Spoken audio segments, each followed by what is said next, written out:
now. There we go. All right. I frickin' called it. For those of you watching on YouTube, this is game number 3 between BacT and TaToH. Regicide Fortress, Bagiofro's home map. What did Bagiofro choose? The Mayans. We knew that. What did TaToH choose? He's only gone and chosen to play as the bloody Goths. He's only gone and bloody done it. I can't believe that. That's awesome. So there you go. Goths. Gonna be chosen for TaToH here in this Regicide Fortress game for game 3 now in the series between Bagiofro and TaToH, round 1 of the Platinum League for the Empire Collective Cup. Interesting civ choice. Obviously, as we know, the Goths are strong against the Mayans in some situations because of their Huskars. The Huskars with 10 pierce armor, it's pretty nuts. That's a lot of pierce armor. That's enough to negate any damage pretty much from any archer units. However, they are slower. They are slow. The Mayans are very fast, and Bagiofro is very used to playing the Mayans. We have a little pause, and oh, wait, it's back up. But Zyg just donated $2. He said, seashells, she sells seashells on the seashore. I can't say that. I can't say it. Yeah, I can't do it. Sorry. I'm terrible. I'm absolutely terrible at tongue twisters. But thank you for the donation, man. Much appreciated. So, yes, Mines for BacT, Goths for TaToH, and that is the beauty of hidden civs. Obviously, like I said before this game started, we knew in this situation that what Bagiofro was really going to do. So TaToH was kind of just able to counterpick to that, and I'm going to be very interested to see if he manages to pull this off. Lord Turbo Tom asked why donations are not showing up on the screen. I kind of don't want to have donations popping up and subscriptions popping up in-game all the time during the event, because it can get a little bit annoying to the stream viewers. What I will do is probably put a pop-up, but no sound, but I've not got around to doing that yet. So for now, donations and stuff are off screen, but I will always read them out, and I will sort that out for next time. Have a little pop-up, but no sound, of course. One thing I want to point out here, though, is that the Mayans are definitely favored in this match. I was about to say that, wop wop. The Mayans... well, I don't know. The Mayans are just an all-round very strong civ. Their unique bonus of 20% longer lasting resources is incredibly powerful. It means they have a really good economy. It means that even though they might not have the best units to fight against the Goths, they still have the speed advantage in most situations. They're gonna be able to take advantage of that, and we'll have to wait and see how it really goes. But oh dear, Bagiofro losing a villager there, maybe a little bit of lag in this game. In this situation, I was going to say about the stone as well. For TaToH, sorry, for Bagiofro, he's calling a re. Alright, well, we expected that. So, yeah. Bagiofro lost the villager to the boar. His stone was shit. He's calling a re, and that's fine. So, both of them using their restart now, and they'll get this next game going up really quickly. Sorry about that. They've rehosted already. Obviously, if the players restart, that's totally fine. They have up till 5 minutes to do that, and they can only do it once per series, which means that both of them have now used their restart. If you remember correctly, TaToH used his restart in the last game, and Bagiofro has now used his restart here. But yeah, it was a pretty bad start for Bagiofro. It was not, losing a villager at that stage, less than ideal. Bad stone, pretty bad map. Gonna restart it. Don't blame him. So these guys are going to be relaunching in just a sec.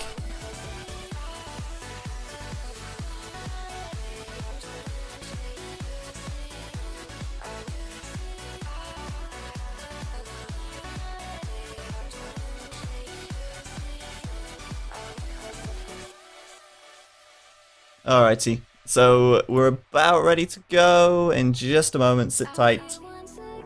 We're not streaming live on YouTube, but I will be uploading all the games from the tournament to YouTube. So, obviously I talk to you guys between games, but I like to say things inside the game for the benefit of the YouTube viewers as well.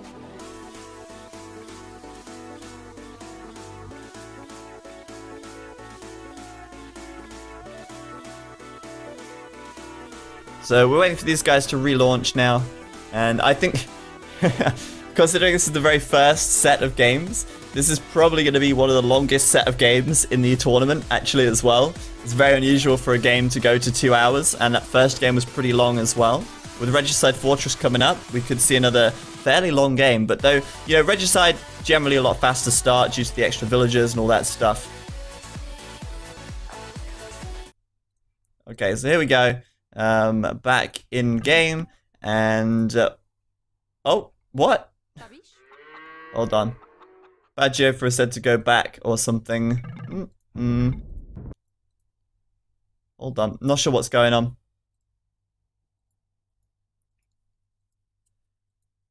I don't know what's happening. For some reason they cancelled the game and then they're restarting again. Alright, well, the game never got started, so it's fine, but I'm not really sure what was going on there. It's fine. Anyway, I can't remember what I was talking about before. Zyg asks if I customize your Twitch page. Yeah, I do. I pretty much do most of this stuff. I don't do any of the chat bot stuff. That's by Idle and JazzP. But most of the other stuff I sort out myself. With a lot of time.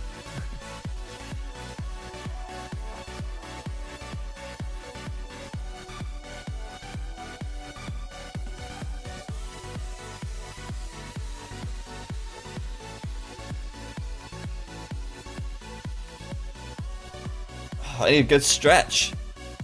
It's tiring, you know, casting these games. But okay, we have 1 minute 30 spec delay. They're going to get started again. I'm really unsure what happened there, but we should be good. We should be all good. Hey there, Clayman. How's it going? No, they're not allowed to switch now. After they started the first game, they have to stay with the same settings and the same civs. So, of course, it will be the same as the first one before the restart was called. Oh, and that's the phone. Well, unfortunately, I'm going to have to hang up on them. Not a good time. Not a good time. It's probably Hannah's mum. Phone's right next to me, but I can't, like, have us talking on the phone while we're casting games. It's not, doesn't work like that. Alright, so here we go. In-game and sorted. Alright, so this is going to be it now. There's no restarts remaining for either player, and that's the phone again, but unfortunately I have to hang up on it. Sorry about the phone, guys. I don't know, I could unplug it, but I don't know if that, like, it's kind of really awkward to get to the cable, and I can't exactly shut it up, because it's not one of those phones, unfortunately. Well, hopefully it doesn't ring again. If it does, I'll hang up on them the third time, and hopefully they'll get the message. But, yeah, we're going into game number 3 now between BacT and TaToH. And, once again, this is a restarted game. TaToH using his restart in the Team Islands game, BacT using his restart on the Regicide Fortress game, and he is running back to the TC with his Eagle Warrior because he's playing as the Mayans, and he chose that civ hidden from TaToH. TaToH, of course, choosing the Goths because, well, he used his metagame knowledge, he used his foresight and his understanding of his opponent to predict that BacT was going to choose the Mayans, and that does not surprise me in the slightest. BacT is well known for playing the Mayans in orange for good measure, and in fact they're both playing in awkward colours, so we'll leave team colours on for now. But BacT then down to the southwest in the red, and obviously TaToH up to the north. The map is Regicide Fortress, or the setting is Regicide, the map is Fortress. But it's a very common setting. It's one of the most played settings probably in history. This kind of setting dates back, you know, all the way back to the start of the game. You know, when you have like Halen, Coven, even before them, Grunt, just everyone has played this at one point. And wow, that's a pretty nasty gold there for TaToH, isn't it? Some of the maps that we've seen today have been really kind of buggy and bad for some of these guys, but TaToH's gold looks pretty horrendous next to his castle. Obviously, if he wants to access that gold, he's not going to delete his castle. That would be stupid. What he will do is probably delete some walls and build a TC right here. But yeah, Regicide Fortress generally gets off to a much faster start. You start with more villagers on Fortress, and as such, you usually see a much faster castle time. And players will tend to fast castle in this situation, or in this game mode, because your economy really gets a very quick boost, and because you've got walls around you and it's very difficult to break down walls, in the feudal age. In fact, it's nearly impossible, I guess, to break down walls in the feudal age. The only real way you can play this game is from the castle age onwards. Now, what I'm expecting to see is TaToH to go with Huskarls, because of course that counters the plumed archers. But as we were talking about last game, before they called a restart, Mayans, they just have their own all-round, really incredibly strong civilization. Their unique bonus of 20% longer-lasting resources, huge. It's going to give you, it's going to give them a really big overall eco boost, and it's going to give them a lot of speed as well. BacT up to the feudal age on 21 population, TaToH going up on 22, and I think TaToH is really counting and banking on being able to utilize the Huskarls this game. We'll see whether he manages to pull it off, and obviously we'll see how it goes in terms of booming as well. Now, there's been games on Regicide where we've seen 3-4 TC booms straight off the bat. There's been other situations where we've seen players go straight into aggression. So who knows what we will see at this stage, but I think from TaToH, from BacT, given that he's moving out to the left here, he's taking a bit of stone, we might see a TC coming up on this left side. And obviously for the Mayans, getting the stone income is huge, because the bulk of their army is going to come from the castle. In this matchup, even against Huskarls, BacT will probably still go for plumed archers, and so he's going to need the castles to do that. Same could be said for TaToH as well. Obviously, he has to use castles to build his unique unit, which is obviously going to be used to take down BacT's army. We should have a look though at the maps and see really kind of how it's looking for these guys, because obviously, although most of your restarting resources are going to be behind your walls, or they are going to be behind your walls, you can still get pretty shafted if you have a really horrendous map, and I don't think either of them have a horrendous map. Obviously, TaToH's gold situation is not ideal, but he probably will TC that. But the second and third gold for TaToH are out on the front here, which is kind of awkward. You know, it's going to be harder for him to hold that down, especially since BacT is going to be going with a ranged unit here. And for BacT, sorry, he's kind of got gold back here. So like I said, the TC here would not surprise me, and you can wall this up and wall that up and keep it nice and safe back here as well. Third gold for him right in the corner of the map, as well as one in the center, or two in the center even. So these are kind of like the shared gold piles, I guess. TaToH clicking up to castle now. Obviously, it's a very fast time, and I wouldn't expect anything less, but of course, BacT a little faster, and he's going up on one less villager as well. So the difference in castle time is about a minute at this stage. Not really surprising. BacT, once he hits castle, is going to go with 2 new TCs, it seems, since he has got the 200 stone now to build that. Bear in mind, in Regicide, you only start with 150 stone, so you have to mine the extra 50. But yeah, he's going to throw down 1 TC, maybe delay the third a little bit. He's taking quite a bit of gold. Why? Well, he wants to make plumed archers, and he'll do that as soon as he gets up as well. Deleting this wall, maybe we'll see a TC here, in fact. And I was indeed wrong about this one on the left side, but there's still time for another TC yet, so we might see him put one up here later.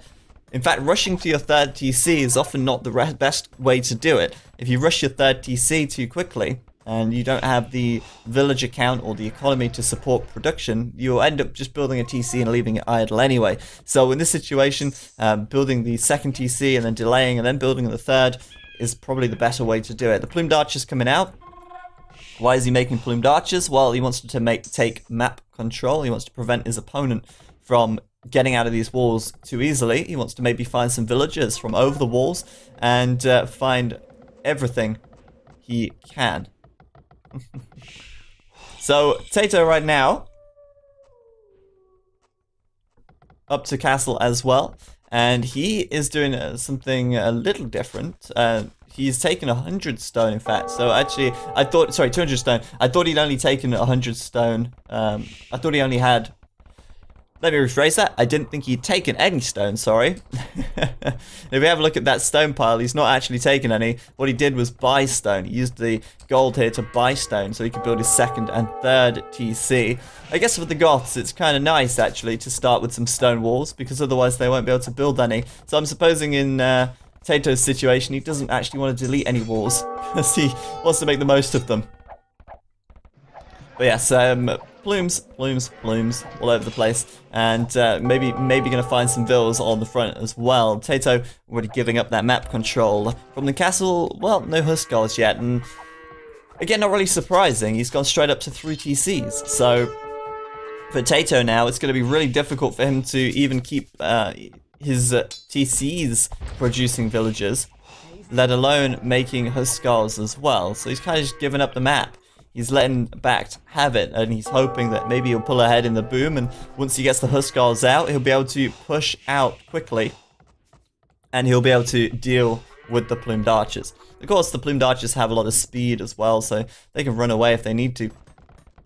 BacT now putting up his 3rd TC, and he didn't put one on the left side. I guess it's kind of fair enough. This TC placement would be nicer for farms. This TC, horrible for farms if you put it there, so it makes sense. But, you know, he could go for a 4th TC as well, and that's not uncommon, in fact, to see a 4th TC. But I like this. I like this a lot. BacT going for a monastery now.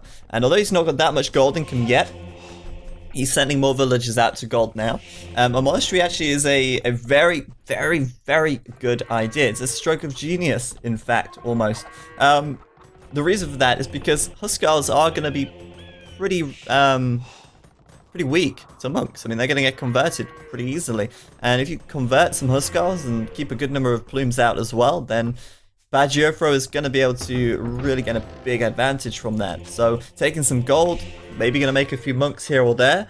And of course, you can collect up the relics as well, going straight away for this relic on the top here to get the extra gold from that. All the relics, by the way, out in the center of the map, which means that he could have access to all 5 if he wanted to, or if he can pull it off. TaToH now then, still sitting idle with this castle, but booming his eco as fast as possible. And he is pulling ahead now in villager count. It's 46 versus 45 from BacT.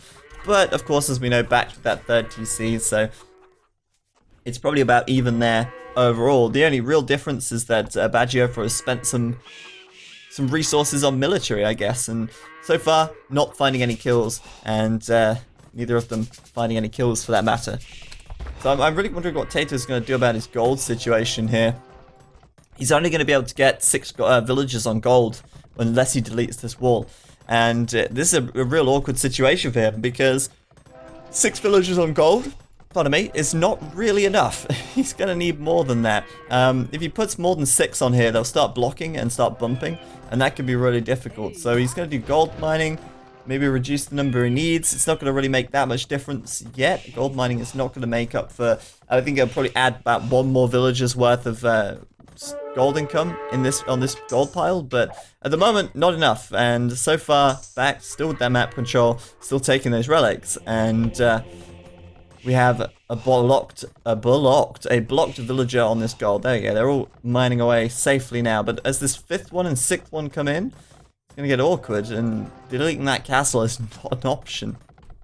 TaToH, though, after scouting on this left side of the map and seeing that monk, he's going to go ahead and build his own monk and his own monastery. So he is going to go ahead and try and collect up some relics as well, but don't think he's going to have an easy time with that. BacT already coming over here for the relic on the far right hand side, and this is the beauty, the absolute beauty of map control, because even with TaToH making a single monk right now, from a single monastery, there's way too many plumes out. So if he pushes out these walls and the plumes catch him off guard, then that's going to be bad. He's going to lose a lot of potential relics here, and I don't think he's going to get a single relic at this rate. Saying that though, interesting development from TaToH. He's doing Anarchy right now. So barracks coming up, Anarchy coming in, and he has managed to get a little bit more gold because he's actually taken a mining camp on the back, though it's really inefficient since they have to walk quite a long way. But Anarchy. And why is he doing Anarchy? Well, he wants to make more Huskarls, obviously. He's going to start preparing himself for Huskarl production. Anarchy allows you to build Huskarls from the barracks, and he's going to do that. And he needs them. He needs a lot of Huskarls here. Huskarls then, 6 pierce armor, naturally. Once they're fully upgraded, they'll have 8+2, which is a lot. 6 pierce armor versus 7 attack damage means that, well, you're not going to take any damage really from these plumes. They're going to do 1 damage each, which means each Huskarl requires 60 shots to go down. Bad Geofro, though, killing a couple of villagers. I think 1 villager here. He killed the monk on the left side, so yeah, not going to grab any relics this game. And Bad Geofro is coming over now to take a relic himself. We're just waiting for the Huskarls to get moving and a grooving. Squire's coming out, and that's really important because if he doesn't have Squires, he's going to get baited away. He's going to get lured away by these plumed archers. They're going to hit and run all day. Even with Squires, they're not going to be that fast, but they're going to be fast enough, I suppose. So Huskarl's now on the way out, and TaToH's obviously happy with his economy. He's in a place where he feels he can start to push out and do some damage here. But it is risky. This is risky. Oh, I like this petard out here. Looks like he might try and wall bust this from a BacT. Could be interesting. See how this one goes right now. Yeah, Huskarl's gonna be kind of killing a few units. BacT's gonna be trying to back away and keep attacking. Maybe go for the hill here. He'll probably kill a couple of Huskarls. Might end up losing his entire army if he doesn't micro his ass off though. And on the front of the map, TaToH trying to build a siege workshop here. He's going to actually find himself losing this fight due to conversions. Plumed archers, though, getting pretty quickly mashed up here, though. +2 defense for TaToH is now done. +1 attack. TaToH's looking great here as these plumed archers get absolutely chewed up by the Huskarls, which is expected, really. I mean, we expected that to happen. So great play, and he's able to get enough Huskarls out. He can actually take this map control. But I just love this, that these petards here. How many is he got now? 1 out and 1 on the way, which means that I'm expecting him to try and do a wall bust and push in. The only problem he's really got is the monks, but if he deals with the monks quickly and actually manages to push this back, this could be huge. And TaToH seemingly wants to wrap this up in the Castle Age because BacT is on the way up to Imp. And once Bad Geofro goes Imp, I mean, he might go down the swordsman line. He's doing oh, I thought he did another barracks. Sorry, no, I'm obviously blind. I thought he was doing another barracks. He could go down the swordsman line, though. So the swordsman line is certainly a little better against Huskarls. He could go down Eagle line. You know, the Mayan Eagle's 100 health. That's pretty damn strong. Huskarls fairly weak to melee. So, obviously, there's options there for BacT. And I think probably Eagles. More than anything here, as he does some upgrades, I believe. He's actually still doing archer upgrades, though, so seems like he still wants to focus on doing archers and plumed archers at that. So archery range coming up, university coming up, so he's going to go for the TECs here. Once he gets in, he'll have chemistry on the way. He'll do ballistics, he'll do thumb ring, no doubt. But it's interesting that he's choosing to stick with plumes rather than going for eagles or the champion line. But either way, TaToH here has to do the damage, and he has to do it quick. TaToH is on a small time frame. He doesn't have long. He's got a ram out. He's got a mangonel out. He's going to pressure these TCs. He's going to try and stop Bad Geofro from gathering as much resource as possible, and he's doing just that. 23 idols for BacT right now as TaToH pushes in. We got a petard out on the front. He's going to try and bust down this wall really quickly. He's probably going to succeed. And at the back of the map, the Huskarls are going to go ahead and get raiding. TaToH now with 8 villagers ahead of Bad Geofro. Bad Geofro, chemistry, bracer, all the good stuff. We're expecting that to come in on these plumed archers. And if he can get enough plumed archers out, then it's going to be hard, because even with Huskarls, Mass Elite Plumes is going to give you a hard time. Though, he is going to lose this TC by the looks of things, and honestly, I don't see how that's going to stay up unless this castle comes up in an infinitely faster time than it is, which it's not. Villagers going to try and repair it. They're going to get killed by the mangonels. The Huskarls, of course, coming in to try and raid. They might find a few villagers, and the problem for BacT here is he can't afford Elite Plumed Archer either. So a lot of villagers going down. This TC is feeling the heat right now. These mangonels getting ballsy, sitting underneath it. I don't think he really cares. I think he wants to deny this castle, but he won't. And this mangonel here is going to go down, sadly, for TaToH, but he has got the rams deployed already. The Huskarls continuing to flood in, and he's got more where that's coming from as well. Mass Huskarl now just being spammed out from these barracks, and he's got to keep that pressure on. More petards coming in. He's going to try and take down this TC with petards alone, it seems. And I like that. BacT though, castles, more castles, and castles are really difficult to deal with. in the castle age. Though I think TaToH will successfully bring this castle down at this point in time. TaToH's got 20 more villagers at the moment as well. And at the moment, BacT still has no answer to these rams, so GG. And oh my god, it looks like he might be going for the king snipe, which could be huge. Down goes this tower. Unfortunately, no king in there for TaToH to find. But if TaToH finds the right tower, bear in mind this is regicide. This is regicide. If he finds the right tower, BacT could lose this king. And if BacT loses the king, well, it's GG, isn't it? It's GG from there. This castle, it's going down. Down it goes. And TaToH playing an insanely good game right now. The Goths' power coming to show what it's really all about. And he's still not gone for the king yet, though. He can't really afford to do... Well, he can afford to do spies. He could do spies and find out which tower that king is in. But, of course, Bad Geofro would be alerted to that and he'd know. Still, Bad Geofro, no elite plumed archer, +4 defense coming in. He's obviously got +4 attack now, but this is not the right way to do it, in my opinion, anyway. BacT with very little gold income. His main gold's denied. His second gold is really not got too many villagers taking gold there. And the king, it's just right here in this tower. Bad Geofro could kill it in an instant if he wanted to. But still, these Huskars are taking a bit of a beating now, actually. They're going down fairly quickly to these plumed archers when they're out of range. As soon as they get in range, well, the plumes can start doing a lot more damage and more problems will occur. But still, lots and lots of Huskars coming through. A forward castle drop from TaToH, more barracks. He's ballsy, and I like it. He's very ballsy. And TaToH now clicking up to the Imperial Age as well in a fantastic time. 31 minutes, and he's done all this aggression. I don't know how, but it's unreal at the moment. It's insane just how well he's played in this game so far. I love this. That castle drop on the front is awesome. And TaToH with great map control, he's got all the extra gold piles. And we said earlier about how bad his map was for gold. Well, it doesn't really matter when your opponent is sitting inside their base. A lot of rams coming out and a lot of villagers going down for BacT. 113 vills for TaToH right now. 67 for Bad Geofro. He is losing a lot of villagers in this raiding. He's losing a lot of ground in this raiding, and he might just lose another castle at this rate as well. And I think once TaToH hits him, we're going to see a GG from Bad Geofro pretty soon as he tries to rebuild his economy in the north here. And you might notice he only has 1 TC right now. TaToH, I take my words back entirely. He's actually collected a relic somewhere, which is impressive. Yeah, go grab a relic as well. He's doing all the things right now. And I think this is going to be an awesome win for him.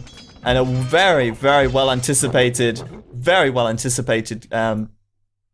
Civ choice from BacT. Well played by TaToH. Awesome game. And there's the Goth power for you when facing up against the Mayans, I suppose. You could argue that Bad Geofro maybe didn't play that one quite right. He left himself wide open to aggression. He left himself really open to aggression when he went to Imp. Bad Geofro kind of sat back at that point, and TaToH took advantage of that with the timing attack that he came in, with the rams, with the Huskars. And Bad Geofro really wasn't, I don't think, prepared for that in the slightest. And TaToH got a lot of momentum in that fight, and he won the day.